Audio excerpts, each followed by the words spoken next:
Whatever happened to Shawn Desman?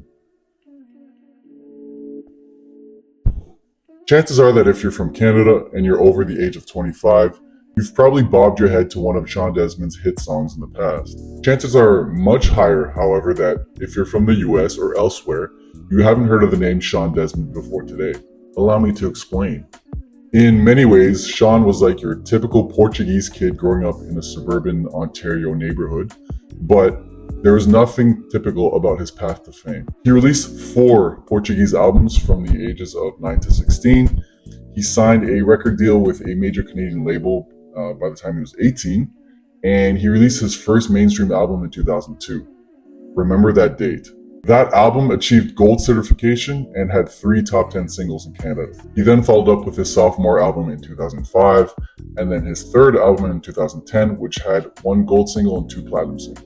He finally lost steam in 2013 when he released a pretty underperforming album and 2 disappointing singles a couple years later, which at that point he was dropped by his label. So what happened?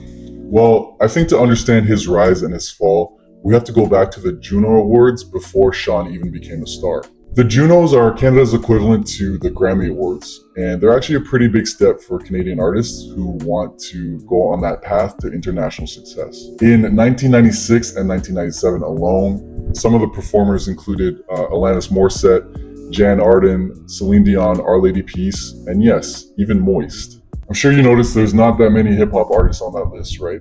And that's despite the fact that Canada was home to a lot of really good hip-hop artists like Michie Me, Maestro Fresh West, Organized Rhyme, Snow, and Socrates, just to name a few. In fact, when Rascals won Best Rap Recording in 1998, it was actually presented during the non-televised version of the show, believe it or not. So they refused to accept the award, and it worked. Canadian media finally started paying attention, and especially with the emergence of other rap artists and groups like Swollen Members, Choclair, and Cardinal Official.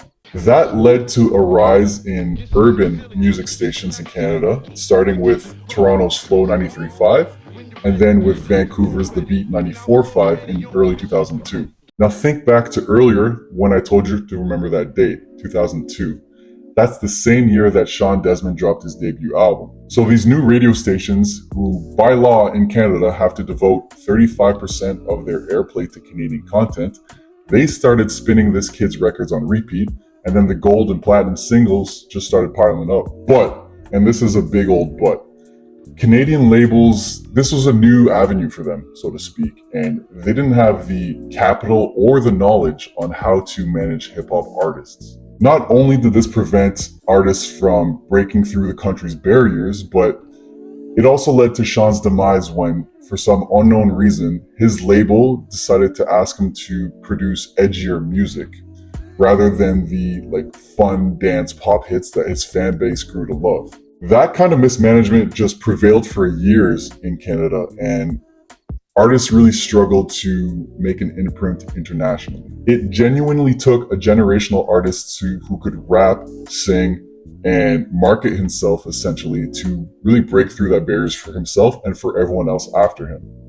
I think you know exactly what I'm talking about. Hate him or love him, Drake deserves a ton of credit for paving the way for Canadian hip-hop and really compelling the global audience to pay attention. 3 years ago in 2022, Drake invited Shawn Desman to join him as part of OVO Fest for something he was calling the All Canadian North Stars, and that was meant to unite Canadian artists that influenced Drake when he was younger. For Shawn Desman, that meant going from performing in front of 250 people at Bar Rivoli in Toronto to performing in front of 2,500 people at History in the same city. Drake approached Shawn after the performance to show his appreciation, and he even said, and I quote, "Shawn Desman needs to make music again." Ironically, that's exactly what Shawn needed a decade ago to make it big in the US and abroad. Maybe it's too little too late, I really don't know, but Shawn says that he's performing again for his love of music, and I love to see that. Now on to making the beat. So I'm looking to make something dancey for Mr. Desman. Not really my forte, but one of my boys who's done a ton of producing in the past, he sent me a voice note with a melody that I'm just going to lay down, and I'm going to use that as my starting point. Okay, I think I got it. And by the way, this is the Analog 4 bass from the Numa Pro plugin.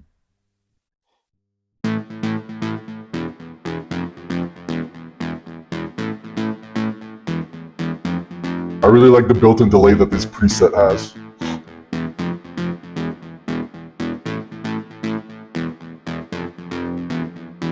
Step 2, just using a synth brass to layer a sound in the background.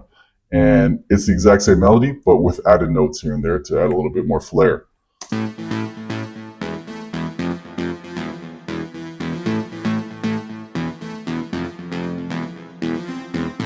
You know I gotta have my orb hits in there. Just put one hit at the root note. I added some delay and some reverb.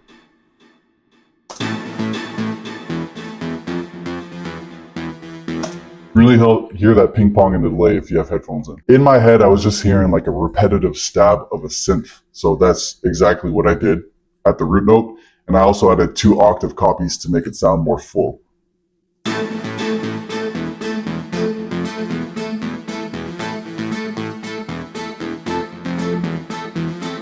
Did the exact same thing with another synth layer, except this time I skip a note just to put emphasis on certain notes.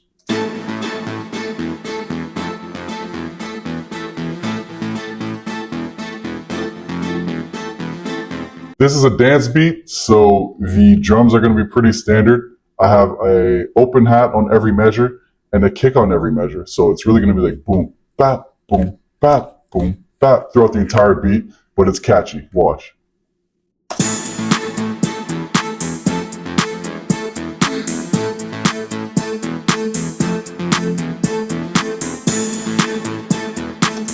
Next, I have these vocals that I chopped up that I'm just going to sprinkle throughout. Probably just the intro, maybe like the end of the verse, something like that.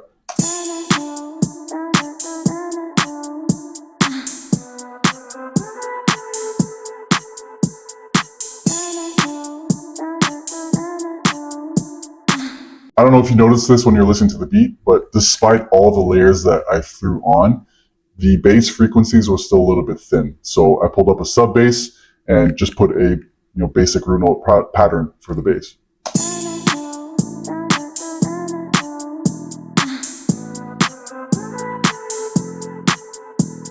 Should help fill out those lower frequencies. To arrange this beat, normally I would be lazy and just repeat the verse 3 times and the chorus 3 times and call it a day. But this is a dance song, and I feel like most dance songs have like a completely different melody in the 3rd verse. So I'm gonna sit here and I'm gonna grind one out right now. Psych, my boy sent me another melody in a voice note.